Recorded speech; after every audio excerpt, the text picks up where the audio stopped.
हाँ भाई, नमस्कार। दरबार क्लासेस में आपका स्वागत है। और अपन ने 9th क्लास के अंदर पर्सनली 1.1 कर ली है। अब अपन 1.2 करते हैं। तो 1.1 में अपन ने किया था, 1.1 में अपन ने एक तो सत्य असत्य टाइप के प्रश्न किए थे भाई। जो अपन ने पूर्ण संख्याएं, प्राकृत संख्याएं और परिमेय संख्याएं पढ़ी है, तो उनमें क्या संबंध है, क्या पूर्ण संख्याएं प्राकृत है या प्राकृत संख्याएं पूर्ण है, इस प्रकार के प्रश्न किए थे। अब आपके आगे जो प्रश्न है 1.2 के अंदर, उसके अंदर कुछ जो संख्या रेखा होती है, अपन जानते हैं संख्या रेखा, कोई भी संख्या रेखा है, ठीक है। जैसे भाई दोनों साइड में है, तो दोनों साइड में तो आपको तुरंत पता आ जाना चाहिए कि दोनों साइड में नहीं सर पूर्ण के पूर्णांक की बात कर रहे हैं। तो भाई इधर की साइड जैसे ये 1 है, ये 2 है, ये 3 है, ये 4 है, ये 5 है, और आगे की साइड में इधर की साइड -1, -2, -3, -4, और ये आगे की साइड में बहुत सारी चलती रहती है। तो इस प्रकार की जो संख्या रेखा होती है, उसके ऊपर अपन जो रूट वाली जो अपरिमेय संख्या होती है, क्या होती है भाई अपना अपरिमेय संख्याएं। तो उन अपरिमेय संख्या जैसे ये √2 की बोल दे, √3 की बोल दे, √5 की बोल दे, इनको कैसे आप इस संख्या रेखा पर दर्शाओगे? तो कैसे दर्शाओगे? एक तो भाई आपको इसका मान पता हो, तो इसका मान भी भाई अनंत है। भाग जाने के बाद में कहीं रुक रहा हो तो अपन यहाँ पे पता लगाएंगे भाई वो किस जगह है। भाई रुक ही नहीं रहा तो अपन कैसे पता लगाएंगे किस जगह पर रहा? तो अपने को वो उसको इस प्रकार की जो अपरिमेय संख्याएं हैं, जैसे रूट वाली संख्याएं हैं, उनको यहाँ पे किस प्रकार इस संख्या रेखा पे दर्शाते हैं, इस प्रकार के प्रश्न अपन इस प्रश्नावली के अंदर करेंगे। और इसमें भी कुछ सत्य टाइप के प्रश्न हैं, तो उनको अपन करते हैं, ठीक है। और इससे पहले मैंने आपको बताया था भाई जो वास्तविक संख्या है, क्या है भाई वास्तविक, क्या भाई वास्तविक संख्या। तो वास्तविक संख्या में क्या क्या होता है भाई? वास्तविक संख्या के अंदर परिमेय संख्या भी होती है। कौन सी भाई? परिमेय और अपरिमेय, ठीक है। भाई कौन कौन सी संख्या होती है? परिमेय और अपरिमेय, दोनों प्रकार की संख्या होती है कि नहीं होती? मैंने बताया आपको भाई जो वास्तविक संख्याओं का अपन मान लो जैसे एक सेट है, एक थैली है, एक थैली के अंदर अपन ने लाल और पीले कलर की बॉल डाली हुई, लाल वाली को लिख दिया अपन ने परिमेय संख्या और पीली वाली को लिख दिया अपरिमेय संख्या। तो दोनों को जो थैली के अंदर डाल रखी थी, जो पूरी थैली है, जो पूरी अपनी वो क्या है थैली है, उस थैली को क्या बोलते हैं? वास्तविक संख्या बोलते हैं। क्या बोलते हैं भाई? वास्तविक संख्या। तो उस थैली के अंदर कौन कौन सी संख्या है? परिमेय भी है और अपरिमेय भी है। तो कोई ये बोल दे केवल अपरिमेय संख्या ही होती है क्या वास्तविक में? तो भी गलत है भाई, क्योंकि अपन ने तो उस बोल के अंदर भाई लाल वाली अपरिमेय डाल रखी, पीली वाली परिमेय भी डाल रखी, दोनों है उसके अंदर। तो समझ में आ गया होगा आपको भाई वास्तविक संख्या क्या है। भाई जैसे पॉलीथीन लिए अपन ने, तो अभी आप पॉलीथीन वाला अपन ने ये उदाहरण देखा, तो इस उदाहरण से आपको और अच्छे से समझ में आया होगा कि भाई कोई पॉलीथीन उसके अंदर डाल रहे, दोनों चीजें हैं उसके अंदर। तो आपको जो वास्तविक संख्या का जो सेट है, वो सेट क्या है? परिमेय और अपरिमेय संख्याओं का, दोनों का, ये दोनों चीजें होती है उसके अंदर वास्तविक संख्या रेखा के अंदर, ठीक है, वास्तविक संख्या के अंदर, ठीक। तो ये चीज और याद रखनी है। अब अपन करेंगे प्रश्नावली 1.2 के प्रश्न, ठीक है भाई। तो चलो भाई अपन प्रश्न करते हैं अब। तो भाई आपके पहला प्रश्न है वही सत्य और असत्य बताओ। क्या बताओ भाई? सत्य असत्य बताओ। क्या बताओ? कौन सा स्टेटमेंट या कौन सा कथन सत्य है और कौन सा कथन असत्य है, ठीक है। असत्य या सत्य, जो भी आगे पीछे कुछ भी लिख सकते हो। तो सत्य है तो सत्य बताएंगे, असत्य है तो असत्य बताएंगे। तो पहला स्टेटमेंट है आपके कि भाई प्रत्येक अपरिमेय संख्या, प्रत्येक अपरिमेय संख्या एक वास्तविक संख्या होती है। क्या होती है भाई? वास्तविक संख्या होती है, ठीक है भाई। अब इस स्टेटमेंट के बारे में आपको आपकी राय देनी, जो अपन ने पढ़ा है भाई, आपका जो प्रीवियस नॉलेज है, अपन ने जो पहले पढ़ा है, अपन जो इतनी परिभाषाएं पढ़ के आगे आए हैं भाई, अपन ने स्टार्टिंग में पढ़ा था भाई परिमेय क्या होती है, अपरिमेय क्या होती है, वास्तविक संख्याएं कैसे बनती है। तो ये पूछ रहा है प्रत्येक अपरिमेय संख्या क्या होती है भाई? प्रत्येक अपरिमेय संख्या एक वास्तविक संख्या होती है क्या? तो इधर देखो, वो अभी मैंने आपको थैली वाला उदाहरण बताया, जैसे एक थैली जिसके अंदर ये बॉल्स पड़ी है, ठीक है, ये बोल्स बड़ी है नहीं बड़ी, ये बोल्स है। इसके अंदर देखो भाई, ये परिमेय का पी लिख देता हूं, ए परिमेय का मैं ए लिख देता हूं, ठीक है भाई, परिमेय का पी और ए परिमेय का ए, ठीक। तो ये जो पूरी थैली है ये तो कौन सी होगी भाई, वास्तविक संख्या। कौन सी होगी भाई, वास्तविक संख्या। कौन सी होगी, वास्तविक संख्या होगी। कौन सी होगी भाई, वास्तविक संख्या होगी। तो अब देखो पढ़ो इसको, पढ़ो प्रत्येक अपरिमेय संख्या। तो प्रत्येक अपरिमेय, अपरिमेय है इसमें 1 2 3 अपरिमेय सारी इसके अंदर है, ठीक है। तो जितनी भी अपरिमेय संख्या सब इसके अंदर है। मान लो जितनी भी अपरिमेय संख्या सब इसमें, जितनी भी परिमेय संख्या वो भी इस थैली के अंदर, इस पूरी थैली को बोल रहे हैं अपन वास्तविक संख्या। तो क्या भाई प्रत्येक अपरिमेय संख्या इस थैली के अंदर है क्या, तो अपन बोल रहे हैं ना भाई इस थैली के अंदर है, ठीक है भाई, क्या है भाई इस थैली के अंदर है। तो प्रत्येक अपरिमेय संख्या एक वास्तविक संख्या होती है क्या, तो बिल्कुल होती है। तो आंसर क्या होगा भाई इसका, कैसा स्टेटमेंट है भाई ये, सत्य, क्योंकि अपन को पता है इस थैली के अंदर सारी अपरिमेय संख्याएं भी हैं और सारी परिमेय संख्याएं भी है। तो प्रत्येक अपरिमेय से प्रत्येक जो भी इसके अंदर है वो सारी कौन सी इस थैली के अंदर, यानी कि वास्तविक संख्याएं हैं। तो कैसा स्टेटमेंट हो गया भाई ये, सत्य स्टेटमेंट हो गया, सत्य कथन हो गया। तो अपने को चीजों को क्या समझना है भाई, समझ के करोगे तो लंबे टाइम तक याद रख पाओगे। और ये जो 9वीं और 10वीं की मैथ्स, ये आप कहीं पे भी जाओगे आगे, कोई भी एग्जाम दोगे कंपटीशन का, तो वहां पे भी आती है भाई, वहां पे भी आएगी। और अगर आपने समझा नहीं होगा, सीखा नहीं होगा, तो फिर ये आपको परेशान करेगी। तो अभी अपन क्या समझ के सीख के फिर आगे करेंगे। तो ये स्टेटमेंट कैसा हो गया भाई, सत्य हो गया। फिर दूसरा स्टेटमेंट देखते हैं। दूसरा स्टेटमेंट है भाई संख्या रेखा, संख्या रेखा पर प्रत्येक बिंदु, भाई संख्या रेखा पर क्या भाई, प्रत्येक बिंदु रूट m के रूप का होता है, जहां m एक प्राकृत संख्या है, ठीक है भाई। क्या बोल रहा है, तो पहले तो पर्सन आया भाई, क्या बोल रहा है, संख्या रेखा। तो संख्या रेखा बनानी पड़ेगी भाई। प्रत्येक बिंदु यानी कि ईच, यानी कि कोई भी बिंदु है वो रूट m के रूप का होता है, जहां m एक प्राकृत संख्या है। क्या है भाई, m एक प्राकृत संख्या है। तो बताओ देखो, तो ये बन गई अपनी संख्या रेखा। दोनों साइड में बना देते हैं, 0 1 2 3 4 -1 -2 -3 -4 आगे चलते रहेंगे, ठीक है। आगे क्या भाई, आगे भी बढ़ती रहेगी, वो अपने को पता ही है। तो भाई अपन ने संख्या रेखा बना दी।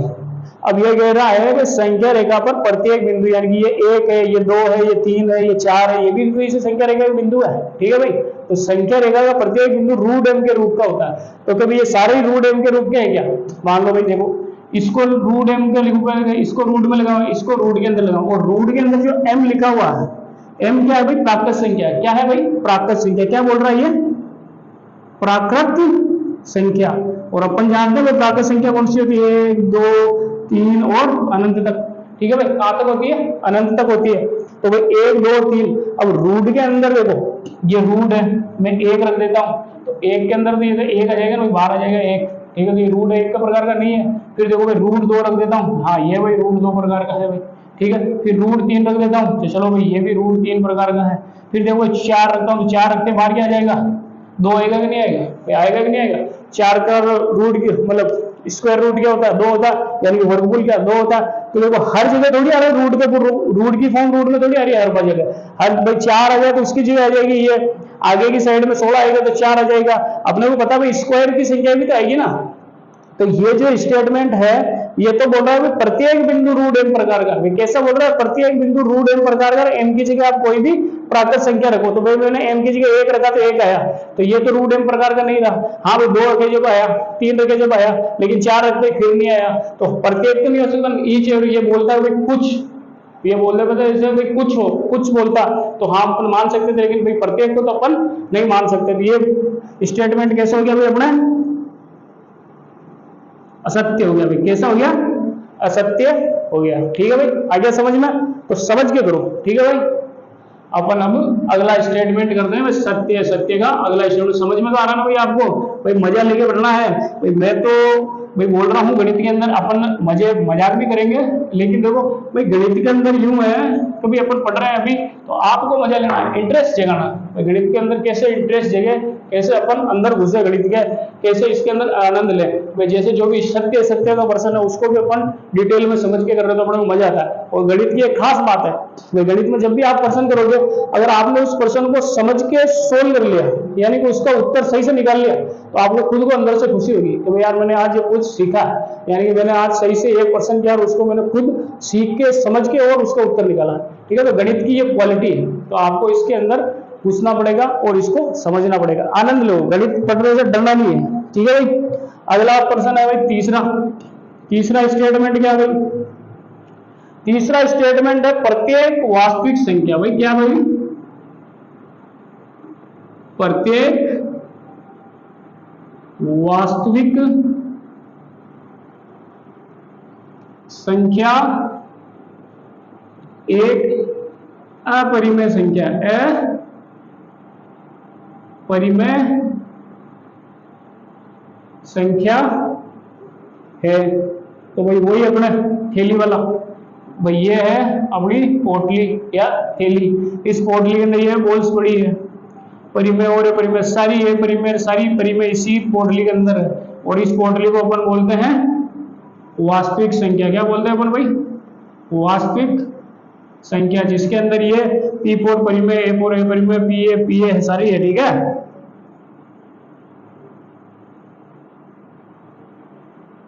ठीक भाई, A4 अपरिमेय।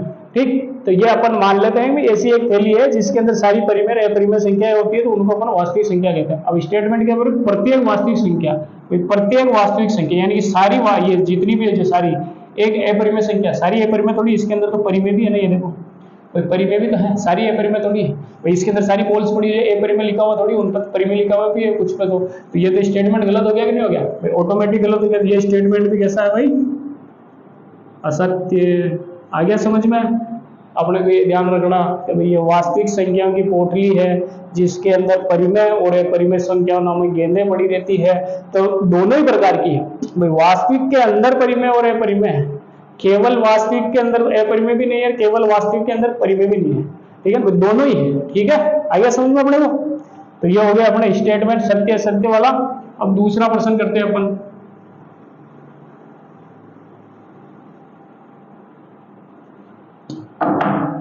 क्या सभी धनात्मक पूर्णांकों के वर्गमूल अपरिमेय होते हैं? क्या बोल रहा है भाई दूसरा प्रश्न? क्या सभी धनात्मक पूर्णांकों के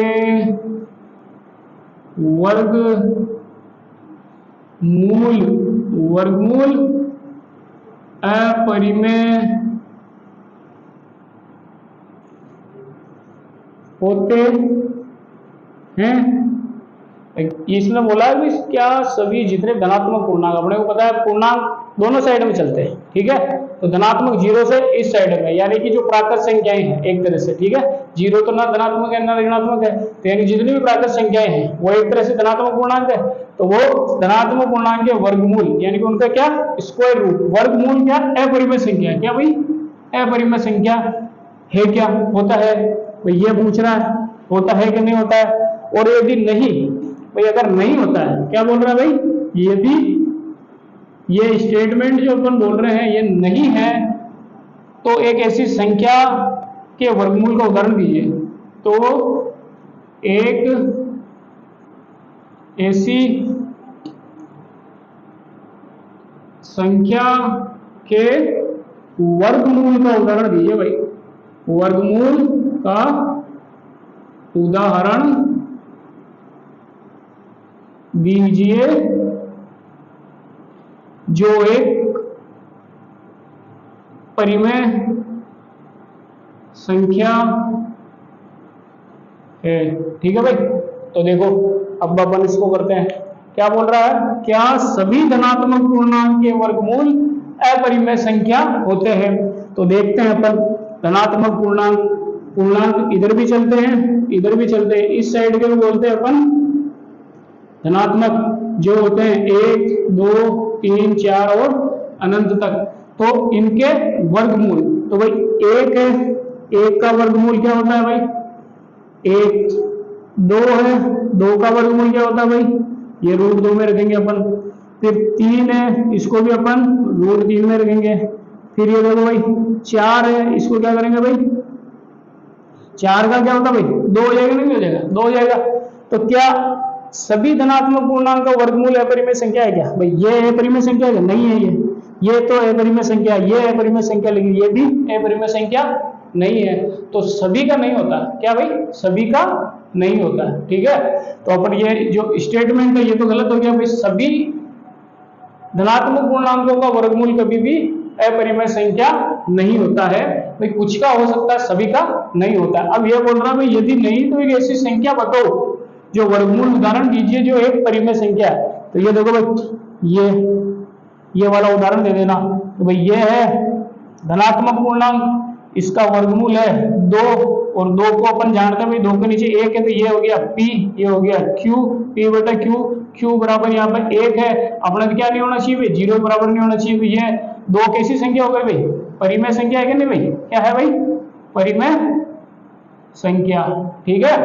तो ये हो गया अपना, तो इसके अंदर आपको बोलना है भाई ये जो स्टेटमेंट है ये तो गलत है भाई, सभी का नहीं होता, किसी किसी का हो सकता है। और अब जो बोल रहा है भाई एक ऐसा उदाहरण दीजिए जिसका वर्गमूल, तो भाई 4 है, आपको लिखना है 4, उदाहरण के अंदर √4 लिखना है, उसका आंसर क्या है भाई 2 है, और 2 एक परिमेय संख्या है, ठीक है भाई, ये लिखना है, ले वो इसका स्क्रीनशॉट और उतारना कॉपी में, बढ़िया से उतारोगे तो अच्छे नंबर आएंगे, और आगे भी आपको जब भी आप देखना चाहोगे इसको देखते ही समझ में आएगा कि सर ने क्या किया था, क्योंकि जब आप वीडियो देख के पढ़ते हो भाई, क्यों सरकार भी चाहती है कि डिजिटल बोर्ड, अभी एक डिजिटल योजना है जिसमें सरकारी स्कूलों में भी डिजिटल बोर्ड लग रहे हैं, क्यों चाह रही है कि डिजिटल बोर्ड लगे, वो भी चाह रहे हैं कि बच्चा जो कोई अकॉर्डिंग टू साइकोलॉजी समझे या कुछ भी, आप जब देखते हो और सुनते हो तो आप ज्यादा सीखते हो, ठीक है। केवल आप जो पढ़ते हो मनन करते हो भाई, सेल्फ स्टडी तो सबसे बेटर है ही, है ना, क्योंकि उसके अंदर आपको खुद को पढ़ना है, खुद को ही समझना है।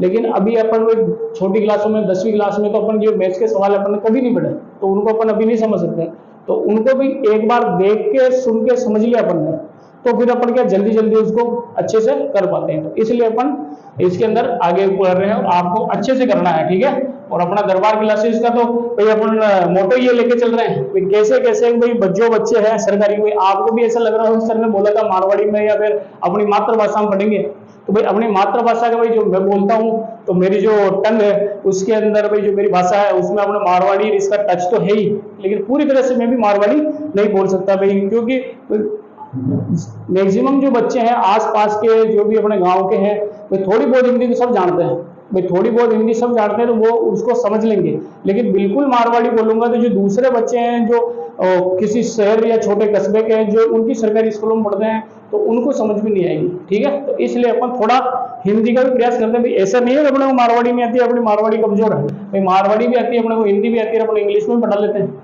लेकिन क्या है कि भाई अपने को सीखना है, ठीक है भाई। तो सीख लिया अपन ने, फिर आगे वाला प्रश्न करते हैं अपन, बातें तो होती रहेगी।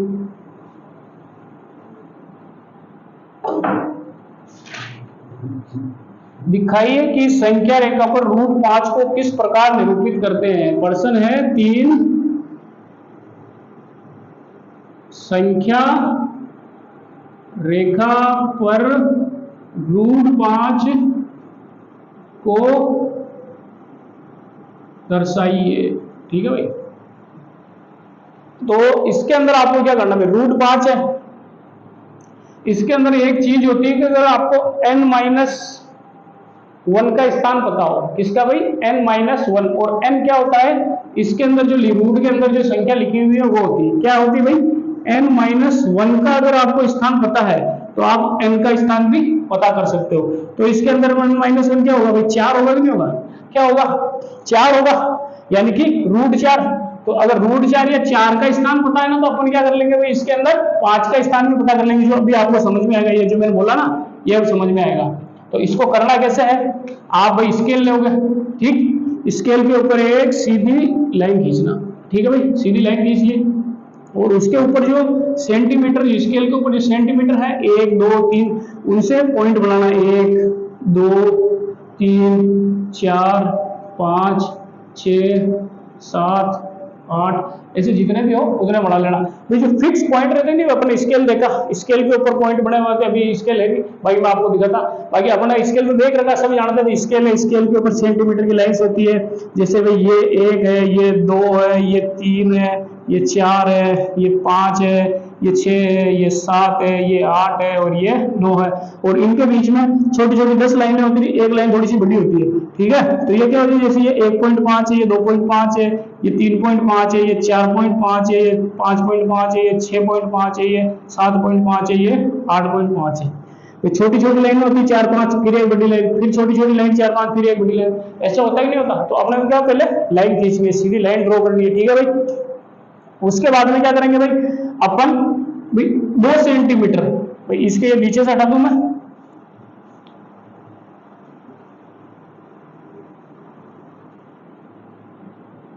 क्या करेंगे भाई अपन 2 सेंटीमीटर, यानी कि जैसे यहाँ पे 1 लिखा हुआ है, ये 0 है, क्या भाई 0 मान लेते हैं, तो 0 से यहाँ तक ये 1 और ये 2, ठीक है भाई। तो 2 सेंटीमीटर की ये लाइन खींचेंगे, ये लाइन, इस लाइन को लेंगे यहाँ से लेकर यहाँ तक, इसको नाम देंगे अपन ए बी, ठीक है भाई, ए बी नाम दे दिया।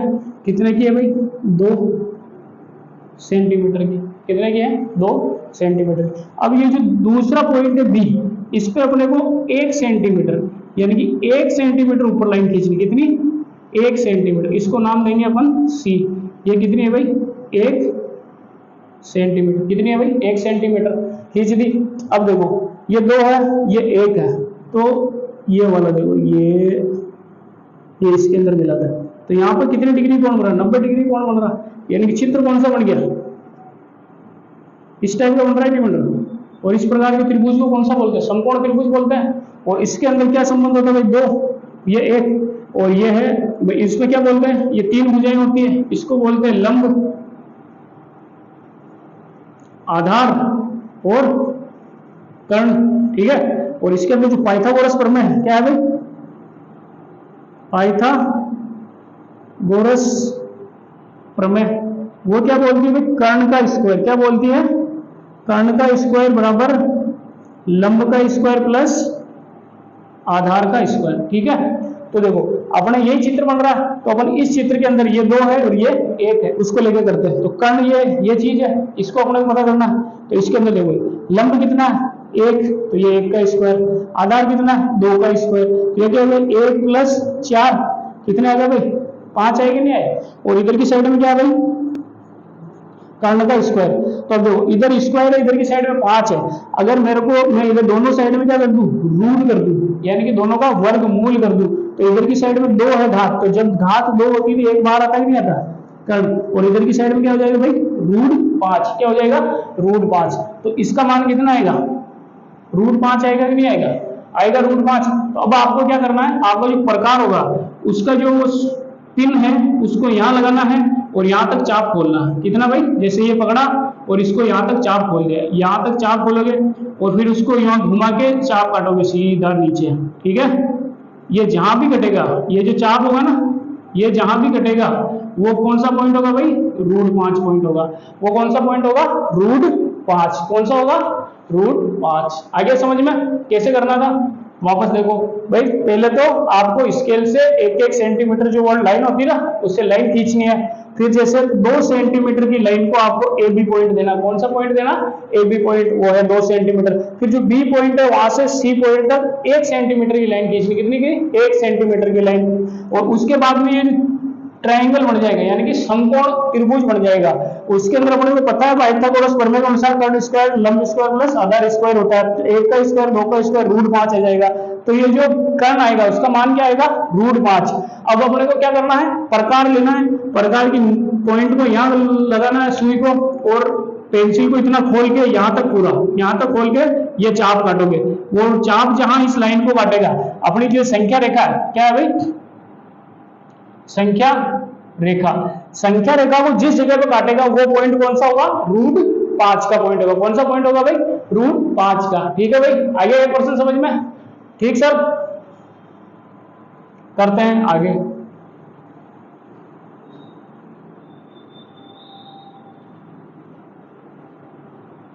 ठीक है भाई, आगे तो कोई क्रियाकलाप है तो वो क्रियाकलाप आप करने का प्रयास करना। कक्षा में करने के लिए दिया गया है कि आप अपनी कक्षा में इस प्रकार का क्रियाकलाप करना। आप अगर नहीं समझ में आएगा तो आप अपन भी अपनी कक्षा में करके देख लेंगे ये क्रियाकलाप। अगर आप कमेंट में करोगे, लिख के भेजोगे कि भाई सर हाँ ये क्रियाकलाप भी करके बता दो, तो मैं ये क्रियाकलाप भी आपको करके बता दूंगा। बाकी ये थी आपके प्रश्नावली 1.2। ठीक है भाई, तो अब अगर आपको ये अपन को 2 दिन हो गए, 3 दिन हो गए भाई, 3 दिन से अपन वीडियो है, तो आपको अगर भाई चीजें अच्छी लग रही है, समझ में आ रही है, तो भाई अपने वीडियो को लाइक करो, शेयर करो, और जो भी समस्या है या फिर अच्छा लग रहा तो कमेंट करो। ठीक है भाई, और चैनल को सब्सक्राइब कर दो ताकि कोई भी मैं नई वीडियो डालूं या फिर जैसे ही कोई नया चैप्टर आएगा आपके, जैसे अगली प्रश्नावली आएगी तो आपको पता चल जाएगा। तो सब्सक्राइब करने के साथ में आपको क्या करना है, बेल आइकन जो होता है, घंटी का निशान होता है नीचे की साइड में, उसको भी दबा देना ताकि जैसे ही मैं कोई वीडियो अपलोड करूं आपके पास सूचना पहुंच जाएगी। भाई दरबार क्लासेज में कोई नई वीडियो आई है तो अपन उसको देख लें और पढ़ लें, क्योंकि अपन जितना पढ़ेंगे तो अपने को पूरे साल में कम से कम 1-2 बार पढ़ना होता है। और नई भाई बहुत सारी जगह आपको रिकॉर्डेड क्लासेस और भी मिलेगी, लेकिन भाई अपन तो अपने यहाँ से डायरेक्ट अभी कंटिन्यू में चल रहे, तो आपकी जो भी समस्या होगी आप तुरंत बताएंगे तो अपन उसके अनुसार आगे बढ़ जाएंगे। ठीक है भाई, जय हिंद, जय भारत। कल मिलते हैं वापस अगली प्रश्न